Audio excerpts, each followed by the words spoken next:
on the latest on all aspects of Operation Epic Fury. So after the chairman concludes, we'll ask Admiral Cooper to share a quick update on the ground truth from his trip to the region as he continues to implement an ironclad blockade and ensures that our forces are maximally postured to restart combat operations should this new Iranian regime choose poorly and not agree to a deal.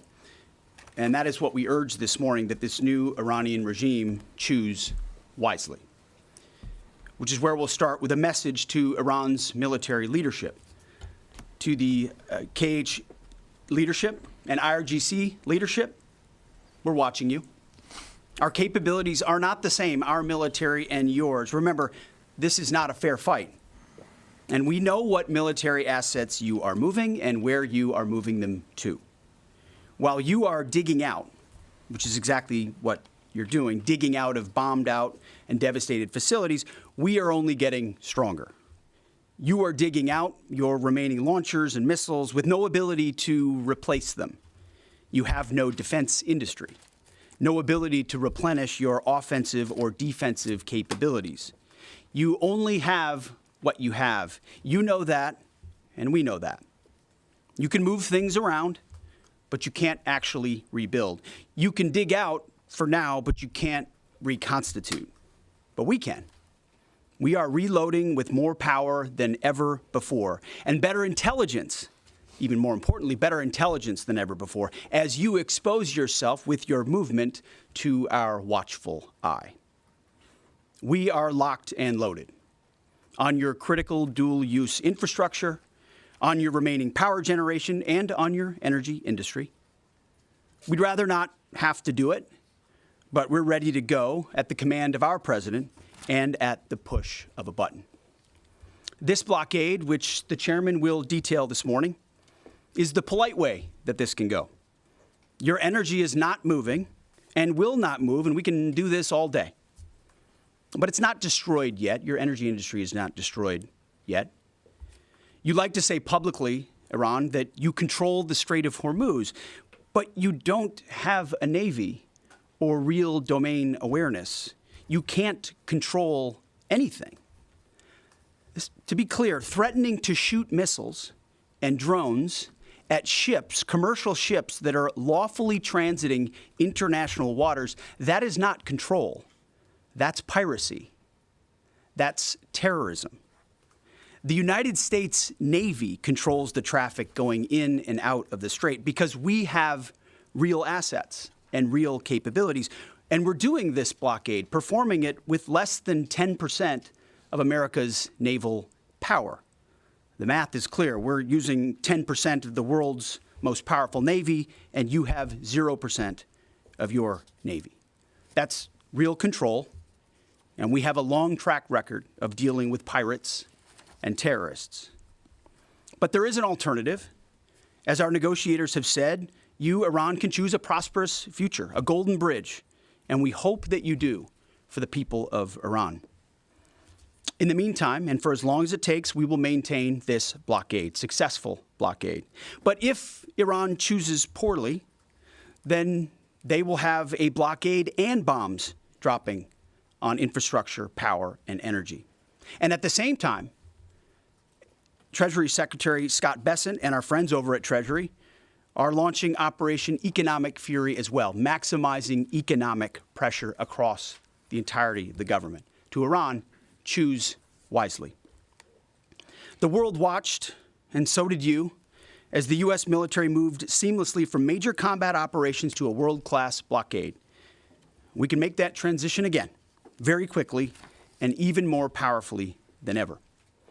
At the direction of President Trump, the War Department will ensure that Iran never has a nuclear weapon. Never.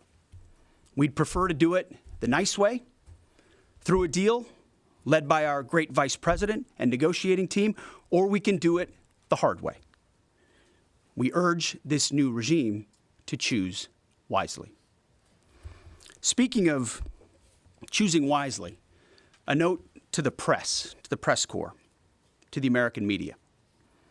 As I just can't help but notice the endless stream of garbage, the relentlessly negative coverage you cannot resist pedaling. Despite the historic and important success of this effort and the success of our troops, sometimes it's hard to figure out what side some of you are actually on. It's incredibly unpatriotic. This same press corps, not this exact same press corps, but at least an older press corps, bent over backwards during the Biden administration to explain away, the disastrous and disgraceful Afghanistan withdrawal. You called it the greatest airlift in American history. It's almost like you're cheering only for one side. This past Sunday, I was sitting in church with my family, and our minister preached from the book of Mark, the 3rd chapter. And in the passage, Jesus entered a synagogue and healed a man with a withered hand. The Pharisees came to watch. And as the scripture reads, they came to see whether Jesus, would heal him, or he would heal him on the Sabbath, so that they might accuse him. You see, the Pharisees, the so-called and self-appointed elites of their time, they were there to witness, to write everything down, to report. But their hearts were hardened. Even though they witnessed a literal miracle, it didn't matter. They were only there to explain away the goodness in pursuit of their agenda. As the passage ends, the Pharisees went out and immediately held counsel against him, how to destroy him. I sat there in church and I thought, our press are just like these Pharisees. Not all of you, but the legacy Trump-hating press. Your politically motivated animus for President Trump nearly completely blinds you from the brilliance of our American warriors. The Pharisees scrutinized every good act in order to find a violation, only looking for the negative. The hardened hearts of our press are calibrated only to impugn. I would ask you to open your eyes to the goodness, the historic success of our troops, the courage of this president, and this historic moment for a deal that could end the Iranian nuclear threat, the incredible battlefield victory laid before your eyes, the not one, but 2 incredible rescue missions, miracles, you might say, or a locked-in blockade. Or how about historic recruiting numbers? Yesterday, we announced that the Air Force and the Space Force met new higher goals in FY26, 5 months in advance of the end of the fiscal year, five months ahead of time. The Marine Corps and the Army will soon do the same. 2-3 years ago, we couldn't meet lower recruiting numbers, not even close. Where are the reports on that? Where's the coverage of the new spirit in the country, the new spirit in the ranks, the surge of Americans wanting to join the greatest military in the world? Nothing from the fake news. We sense a pattern. You see, on the battlefield, these are demonstrations of uniquely American capabilities, strength and resolve. It's all around you each and every day. But in the press, you only seek the negative, earning each and every day the fake news label. But the American people, with goodness in their hearts, see past the Pharisees in our press. They see the goodness. You watching, you see the goodness. They see the success. They see the reality. And they don't demand perfection, and perfection is not possible on any battlefield. But they see the incredible feats that our troops accomplish every single day. So to those troops, stay focused, block out the noise, stay aggressive. You are showing the world what it means to be an American warrior. You are making this building and the American people proud. We pray for you every day, and we have your back in every way. And to Iran, choose wisely. I pray you choose a deal which is within your grasp for the betterment of your people and for the betterment of the world. In the meantime, the War Department is locked and loaded. Mr. Chairman, over to you. Thank you, Mr. Secretary, and good morning, ladies and gentlemen. Thank you for being here today. Last week, the President of the United States directed a ceasefire that temporarily paused major combat operations in Iran. The unprecedented effort by America's joint force during Operation Epic Fury set the conditions for this ceasefire. And as the Secretary said, I'd like to emphasize during this pause that the United States Joint Force remains postured and ready to resume major combat operations at literally a moment's notice. This morning, I'd like to give you an update on the ongoing blockade in the CENTCOM AOR area of responsibility. On Monday, 13 April, at 10 a.m. Eastern Standard Time, at the direction of the President, America's joint force began implementing a blockade against Iran under the leadership of Admiral Cooper and the team at CENTCOM. Let me be clear, this blockade applies to all ships, regardless of nationality, heading into or from Iranian ports. The U.S. action is a blockade of Iran's ports and coastline, not a blockade of the Strait of Hormuz. Enforcement will occur inside Iran's territorial seas and in international waters. In addition to this blockade, the joint force, through operations and activities in other areas of responsibility, like the Pacific area of responsibility under the command of Admiral Paparo, will actively pursue any Iranian-flagged vessel or any vessel attempting to provide material support to Iran. This includes dark fleet vessels carrying Iranian oil. As most of you know, dark fleet vessels are those illicit or illegal ships evading international regulations, sanctions, or insurance requirements. More than 10,000 sailors, Marines, and airmen, over a dozen ships and dozens of aircraft are executing this mission. And let me walk you through this operation a little bit. Please go to the first slide. First to the graphic. This is taken before the blockade began. North is up. You can see the blockade line here in the center of the graphic, denoted by the red dashed line. This map is a pull from our common operating picture that we use to allow commanders and key leaders to see what is happening in near real time. We just grabbed screen grabs to highlight the actions and activities. What is not shown is how incredibly congested this area is and the incredible work that our sailors are doing to ensure that they can work in and around an incredibly busy water space. What is also not depicted here is the massive force of fighters, intelligence aircraft, helicopters, and other embarked forces, to include aerial refueling tankers that are up overhead this blockade area. You'll note that U.S. forces are in blue. Iranian ships are in red. And as we started this blockade, there were 7 ships of interest that were of concern for U.S. Central Command.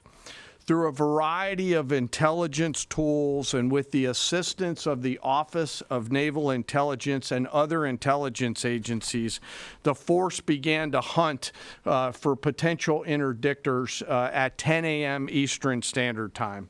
Next slide, please. It's now 12:40 Eastern Daylight Time, 2 hours and 40 minutes into the blockade, as attempted blockade runners attempt to hop the line.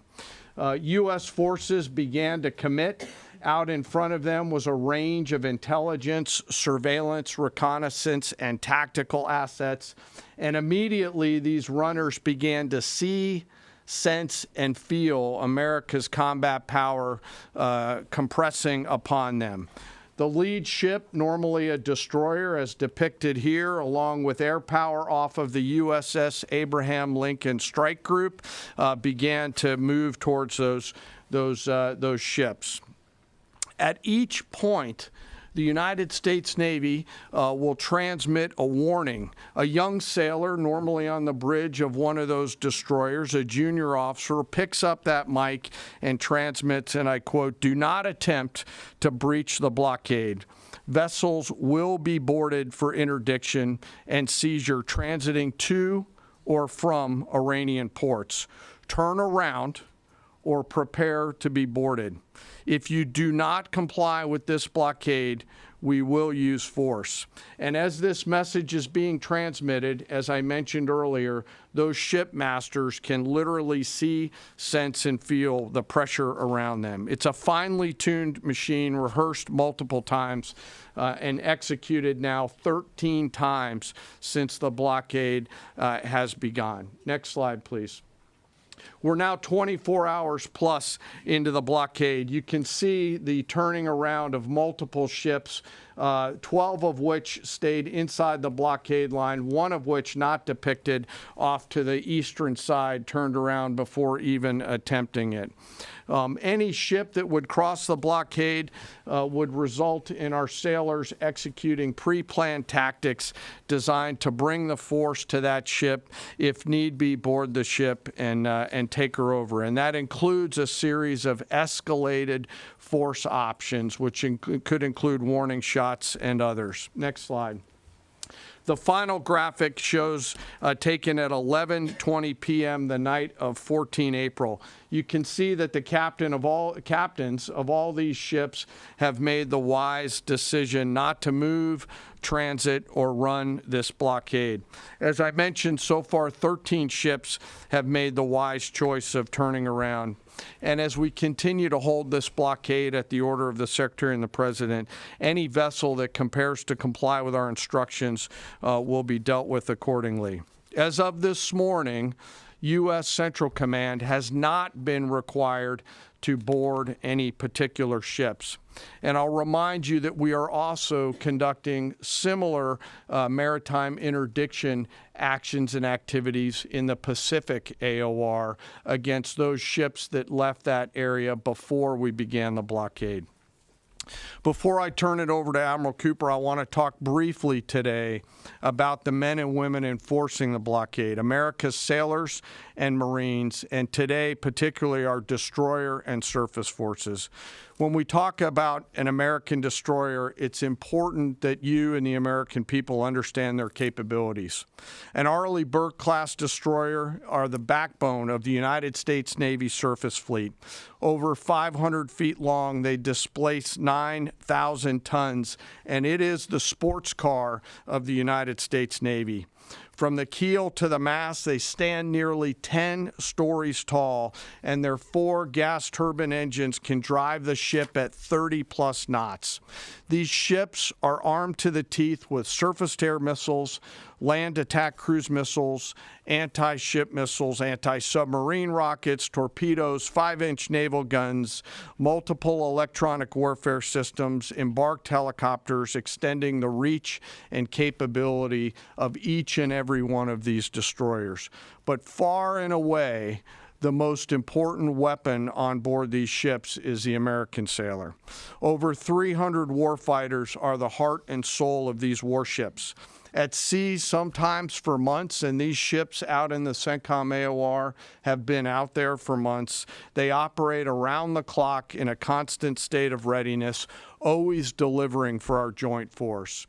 It's hot in the engine room. The engineering team keeps the lights on and the ship powered and able to respond to the orders from the bridge. On that bridge, our sailors maintain a constant watch, maneuvering the ship tactically and safely through always congested water space. And there is a lot out there. It is like driving a sports car through a supermarket parking lot on a payday weekend with thousands of kids in that parking lot as you attempt to maneuver through there to get to that ship that would attempt to run that blockade. Down in the Combat Information Center, the CIC, the Tactical Warfare Center of the ship, that is where the decisions are made. As threats appear, these young sailors are making real-time decisions on how to identify these threats and handle them, and they always deliver. These ships are run by the youngest sailors in our surface warfare Navy. The helmsman, the sailor on the watch at the bridge, is normally just between 18 to 19 years old, and they are trusted to drive this warship through that supermarket parking lot without hitting anything. The conning officer, an equally young commissioned officer who's normally just a few years out of college, is the ones that are giving that young helmsman the orders on where to take that American warship to execute the mission that the Secretary and the President has given us. These are incredibly well-trained sailors. They are led by incredible leaders, salty, experienced leaders, and trusted with deep responsibility. And I'm so humbled and proud of America's Navy. These sailors choose to take the road less traveled to go into the historic surface Navy, and they deliver every single day. Finally, as I often do, I want to highlight one of those surface sailors today and remember our fallen. Today, we remember Ensign Robert Thompson of the U.S. Laffey, who died on this day in 1945 in the Battle of Okinawa. He was killed while fighting a fire along with 31 others as 2 Japanese kamikaze aircraft hit their ship. He passed away 1 week after his 22nd birthday and was posthumously awarded the Navy Cross. We remember Ensign Thompson today and all of our World War II vets who continue to give us the gift of a great example.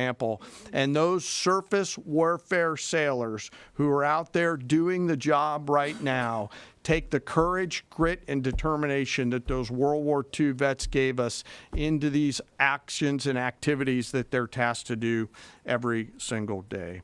So now I'd like to turn it over to Admiral Cooper to give us a readout of his recent trip to the region.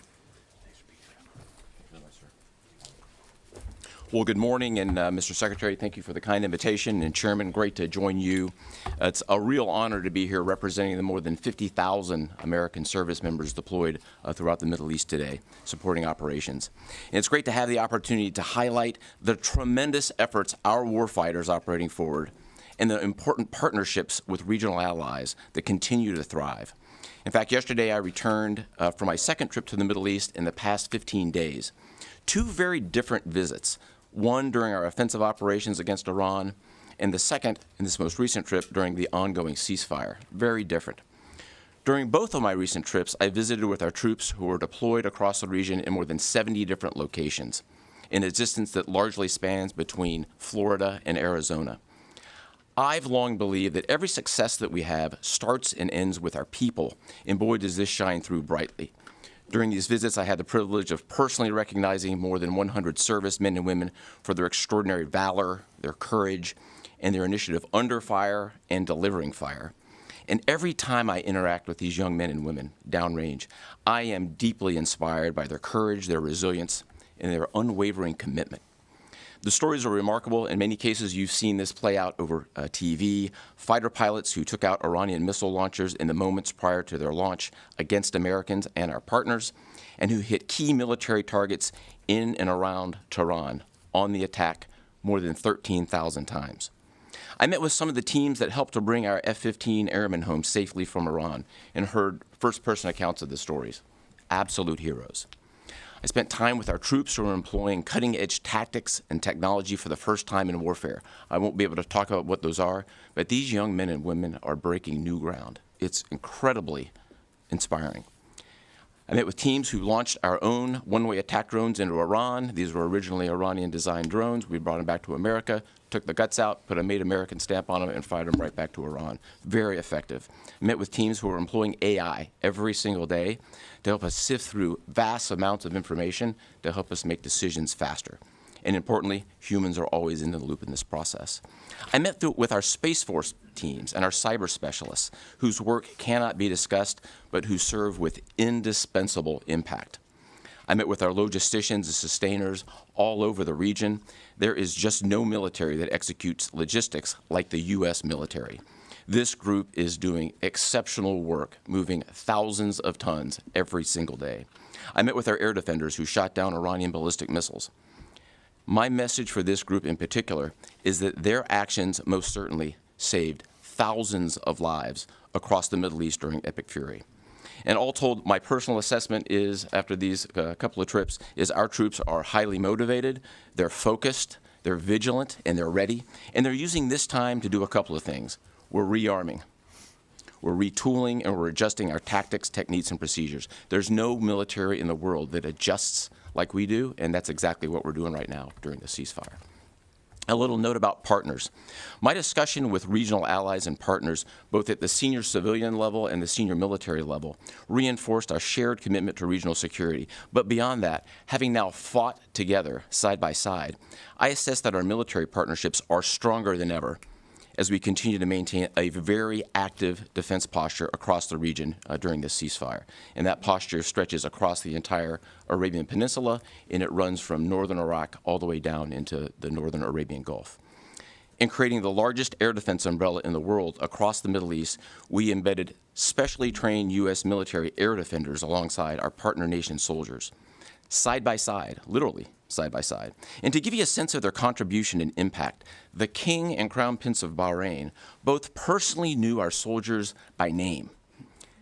These leaders expressed appreciation for our service member who continue to stand shoulder to shoulder with our partners in support of regional defense. And this is a sentiment that is widely shared across every Gulf ally. I heard this message over and over again, which is, we stand with you. As the Secretary and the Chairman have said, Bahrain, UAE, Saudi Arabia, Qatar, Kuwait, and Jordan have been exceptional teammates. I had a chance to meet with both their senior leadership as well as their troops. Boy, equally inspiring and equally committed to mutual defense. They defended Americans and they defended their own country. It was inspiring. And there's been no better teammate than Israel. Together, the four best air forces in the world, the Israeli Air Force, the U.S. Air Force, and the air forces of the U.S. Navy and U.S. Marine Corps, together met and exceeded our own military objectives over and over again. Twice in the past 2 weeks, I've met with the Israeli Chief of Defense to ensure that we remain closely aligned, and we do. And then finally, let me just close by saluting the brave men and women who are in uniform and who continue to answer the call with unrivaled lethality, great teamwork, and resolve. We've asked them to stay ready during this period, and that's exactly what they're doing. I couldn't be prouder, and I know that you and the American people share in that same pride. Thank you so much. Thank you. Appreciate that. All right, we'll take a few questions. Go ahead. Thank you. Alexandra Ingersoll, One American News. How is the Iranians' decimated command and control affecting the ceasefire at this juncture? Ergo, how are we enforcing a ceasefire with an enemy who has virtually no command and control? And then one other question about the Houthis being, have the Houthis been an issue in the Straits of Hormuz and the Bab al-Mandab Strait at the Red Sea? Or are we tracking that militarily? Appreciate that. On the ceasefire front, it's right. Their command and control capabilities are highly degraded. So their ability to talk, see, sense is at the worst it's ever been. But their motivation to want to stay in the ceasefire is very high because they understand that a violation of that ceasefire means a commencement, once again, of Admiral Cooper's forces, which went very poorly for them. So they have a high incentive to maintain that ceasefire, even though they can't talk and organize as well as they'd like to. And then as far as the Houthis, thus far, they have stayed out of it, which, of course, we think is a good decision by them, and I think is a reflection of the fact that over a year ago in Operation Rough Rider, we had an ongoing and intense campaign that demonstrated American capabilities, which has them hesitating to want to do something on that strait, which I think would be a poor choice. Right here. Good morning, Mr. Secretary, gentlemen. David Zier, Real America's Voice. As commercial shipping ramps up, you know, there was 130 ships a day going through that. As that happens, ships have to anchor up, right, and wait to pass through the narrow strait. Is there any progress with an international force to phase out U.S. military-led escorts or other? Is anyone stepping up to do that? It's a great question. Long term. They should be. There's a lot of talk, and what we've seen in this conflict from allies and those is a lot of talk, except for the ones that were mentioned by Admiral Cooper in the region who have been phenomenal. Other allies have talked a lot and haven't done anything. And as the president has pointed out, this is a waterway that the American commerce doesn't use all that much. We don't rely on the energy coming out of the Strait of Hormuz, but Asia does, and Europe does, and large parts of the rest of the world do. And so their ability to muster a collective defense or a clearing of the straits would be a wonderful thing. And we hear and see the talk about it, but when shots were fired and those countries were needed the most, they weren't there. They weren't in the strait. They weren't alongside us. Their leaders weren't rallying what they have of their navies. If they decide after CENTCOM does the heavy lifting, which again, they should be able to do. We should live in a world where other countries can defend waterways, not just the United States Navy. Should that conclude, which we believe it will, then we would welcome other countries coming in after the fact. But you can't live in a world in perpetuity, and this is a message to the rest of the world and our allies, where you just rely on America to continually do the heavy lifting. Oh, Iran might get a nuclear bomb. Who's going to do something about it? America. And America only. Other allies need to invest in their capabilities so they can project power and do basic tasks like clearing a strait. So we're not counting on it, but it would be wonderful to see it if it ever materialized. Yes. Thank you, Mr. Secretary. Thank you all for your time. I have a couple questions. I know you said a few weeks ago that Iran's supreme leader was wounded and disfigured. Do you have an update on whether he's even alive at this point? And then another question for you. Iranian embassy accounts are sharing an AI video of Jesus Christ kind of bloodily killing President Donald Trump. Does the Pentagon have a response to this, including the fact that this AI Jesus is casting Trump into hell? And then finally, for Admiral Cooper, could you speak to us about the morale of the American service members that you're seeing in the Middle East? I think Americans are really interested in what their experiences and testimonies are like. As far as the status of the individual you mentioned, I believe it's the same. Not a lot coming from him right now, understandably so, a lot of fear. Believed to be alive, wounded, and disfigured. Status remains the same. As far as a video like that, of course, that's disgusting and detached from reality. Iran says a lot of things in the propaganda space based on complete lies, and their actions have been lies. Oh, we don't target, we see missiles going into civilian facilities and hotels in the Gulf states. And they say we only target military targets as you watch drones and missiles go into. So they are going to misrepresent, lie, spin in a multitude of ways, which we are quite used to. Ultimately, they need to come to the table and make a deal. And I'll hand it over to Admiral Cooper for this. Yeah, I would just reiterate my previous comment. Morale is very high. And anyone in the military can take about 2 seconds to figure out what morale looks like by meeting around it with the people. And it is crystal clear. These are motivated young men and women. I had the wonderful privilege of writing a letter early on in the operation to the team forward. And I told them this was going to be a mission of extreme consequence. And serving at a time where you are making a difference, consequential, as the Secretary and the Chairman have described over and over again, is incredibly and deeply meaningful. And I think that's the key part of the drive, as well as being great teammates across the board. It's a privilege to watch. Jerry. Thank you. Jerry Dunleavy with Just the News. I have a couple of questions.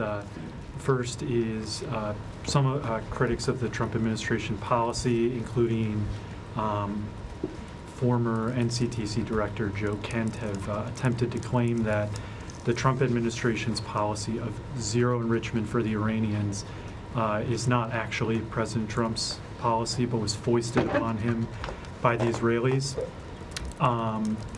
Looking back, doing a bit of a refresher for myself, I saw that zero enrichment was the Trump State Department's policy in the first admin. Let me just stop for a second. As someone who, unlike the individual you referenced, is in the presence of the president nearly every day and has been inside every single key meeting that has happened surrounding the idea of Operation Epic Fury, not a single thing has been foisted upon the President of the United States.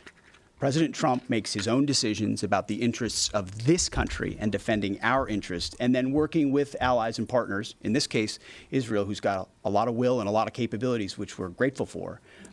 Nothing gets foisted on President Trump. So those people who are not in those meetings who like to say things about that are just flat wrong. I have a quick one for Admiral Cooper, if that's Sure. okay. Thank you, sir, and thank you for being here.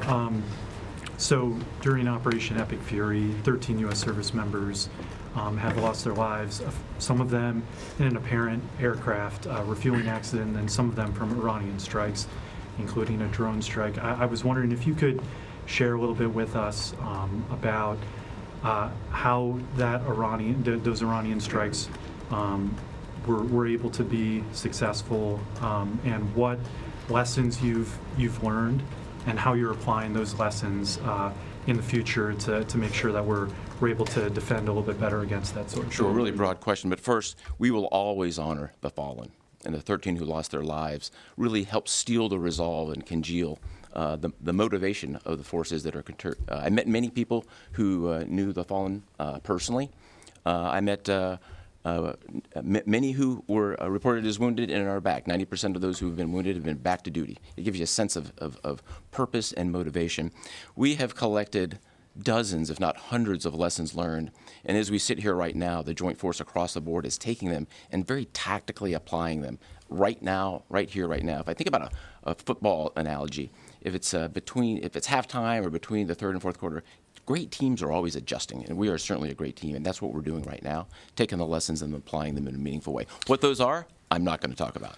I'll say they extend also outside of CENTCOM and across the rest of the Joint Force. We are a learning organization, so adversaries around the world should recognize that and be aware of that. No doubt. And likewise, I mean, the chairman and I have had the opportunity to greet those 13 and their families at Dover, and it does steel our resolve. And I can just attest to the planning that went into every aspect of this, and force protection, ensuring that CENTCOM has whatever it needs and that they're taking the proper posture has always been number one in this effort. Last question. Thank you, Secretary Hegseth. There's reporting that says U.S. intelligence indicates China is preparing weapons shipments to Iran during this ceasefire.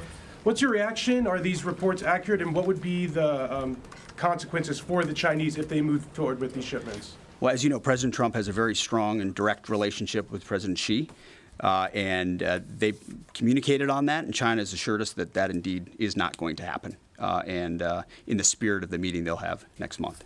Thank you very much. Appreciate it. Thank you.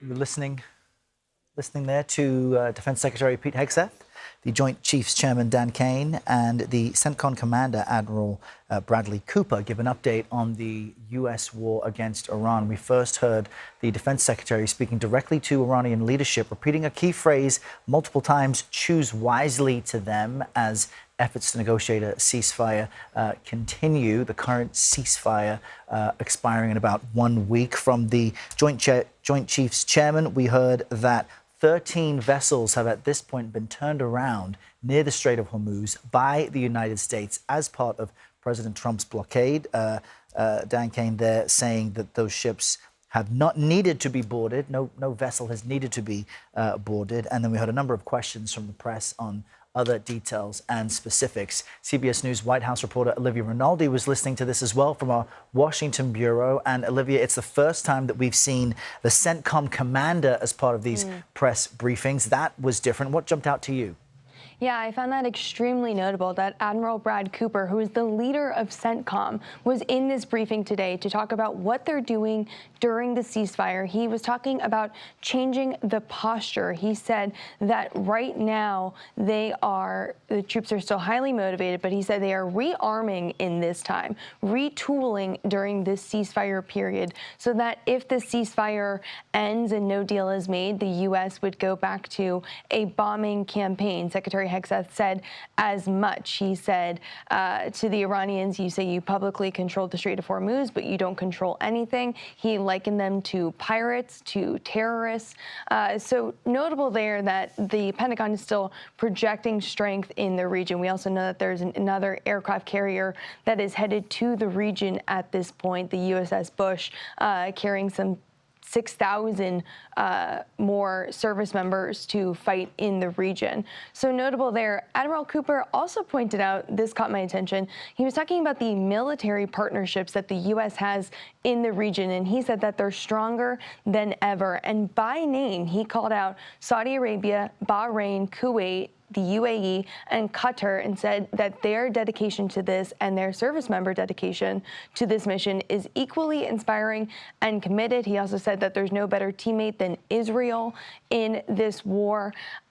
notable because, of course, there's been conversations around NATO, which is a defense alliance that the U.S. is part of with the European bloc and other countries to really stave off any active aggressors in the region, such as Russia. And Secretary Hegseth called out NATO and called out other European countries in this press conference as well, saying that they have largely stayed out of it. They should be doing more to help secure the Strait of Hormuz. He said there's a lot of talk, except for the ones mentioned by Admiral Cooper, as far as doing something regarded to the Strait. One last point, if I could make it, Secretary Hegseth was asked about the question of the Chinese giving not only weapons, but intelligence to the Iranians. He said that President Trump continues to have a strong and direct relationship with President Xi Jinping of China. He said that they communicated on this issue, and China assured the U.S. that this would not happen, that there would not be an exchange of weapons. But I'm told that's still a space we should be watching closely. Errol. And Olivia, the other thing that jumps out is while Hegseth did speak directly to Iranian leadership in saying they need to choose wisely, his tone appeared to be slightly lowered and peeled back from previous more boisterous delivery of remarks from the Pentagon. And while asked if other nations, for example, NATO nations, would join the U.S. blockade, the defense secretary said, well, they should be, which is another acknowledgement that they have not been yet. All of this is to give room, some breathing room, for diplomatic efforts to succeed. What is the latest on the effort between the U.S. and Iran to negotiate through intermediaries and come to some type of resolution? Yeah, the White House told us yesterday that there are still ongoing and positive conversations happening behind the scenes. So still projecting that optimism there. They did say that if there were to be another round of conversations, it would be the same players as last time. So Vice President Vance, Special Envoy Steve Witkoff, and the president's son-in-law, Jared Kushner. And it would happen in the same place in Islamabad, Pakistan. But time is really running out, Errol. There's only about 5 days left in this ceasefire. It takes them about 16 hours to get to Pakistan, and there's been no indication that there's going to be something on the vice president's schedule as of yet that would take him out of the country and send him over to Pakistan. We also know that the intermediary, the Pakistani Army Chief of Staff, has been making the rounds through the region. He was in Tehran yesterday. He is visiting Saudi Arabia and Qatar. He will also go to Turkey, where they are trying to get some type of deal on the table as far as nuclear enrichment. So those conversations are still happening. So we haven't seen any massive movement yet to get both sides back to the table, but there are talks happening between people in the region.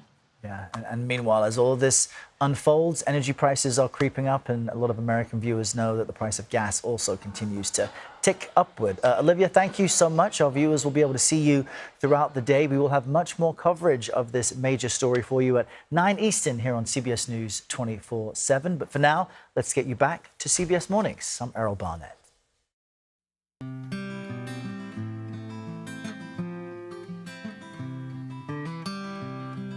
We welcome you back to CBS Mornings at 7:30. Time now for a look at some of the other headlines that caught our eye this morning with Kelly O'Grady. Kelly, good morning to you. Good morning to you, Gail. All right, we're going to begin with a disturbing incident in New York City involving 2 narcotics detectives. And we warn you that some of these images may be difficult to watch. So a violent arrest unfolded inside a Brooklyn liquor store. This was Tuesday. Detectives on an undercover drug sting can be